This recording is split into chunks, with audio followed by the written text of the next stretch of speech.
Je suis Lucie Véron, gynécologue médicale. Je travaille à l'Institut Gustave Roussy et je suis spécialisée dans la prévention et le dépistage des cancers, et particulièrement dans la prévention et le dépistage personnalisé des cancers.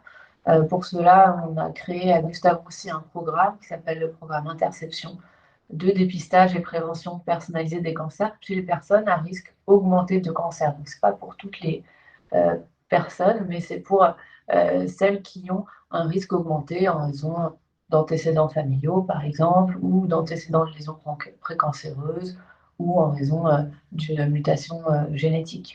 Euh, et on leur propose une journée où on va parler de qu'est-ce qu'un cancer, quel est le dépistage et la prévention adaptés à leur situation.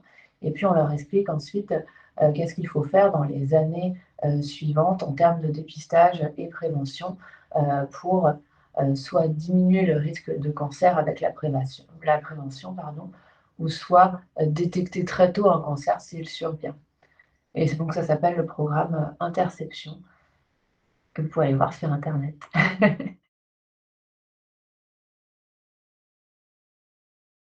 À quoi sert le dépistage? Le dépistage, ça sert à détecter très tôt un cancer s'il survient, ou détecter même des lésions précancéreuses, et pouvoir les prendre en charge rapidement pour avoir les meilleures chances de guérison avec le moins de traitements possible. Est-ce que le dépistage est obligatoire? Ça n'est bien sûr pas obligatoire, c'est proposé par le médecin, les pouvoirs publics, mais ensuite c'est une démarche volontaire de participer au dépistage. C'est une démarche volontaire, mais est fortement recommandée parce qu'on a la chance d'être dans un pays où on peut détecter précocement un cancer s'il survient, pouvoir le traiter, et voire même le guérir dans un grand nombre de cas.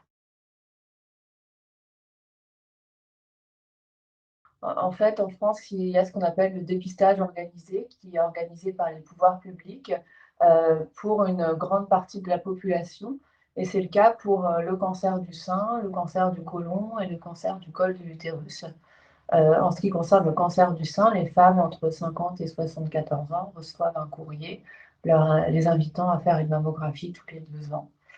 Concernant le cancer du côlon, pareil, c'est pour les hommes et les femmes entre 50 et 74 ans. Ils reçoivent un courrier les invitant à faire un test de dépistage au niveau des selles pour détecter des lésions précancéreuses au niveau du côlon. Et concernant le dépistage du col de l'utérus, c'est entre 25 et 65 ans. Chez les femmes qui n'ont pas fait de frottis récents, ça les invite à prendre rendez-vous pour faire leur dépistage. Donc ça, c'est ce qui concerne les dépistages organisés. Après, il y a les dépistages individuels où on peut dépister des cancers, on allait voir un spécialiste, par exemple les mélanomes, on allait voir un dermatologue, les cancers ORL. Et il y a certains dépistages euh, pour lesquels on se pose la question si c'est nécessaire ou pas, notamment concernant le cancer du poumon chez les grands fumeurs et le cancer de la prostate.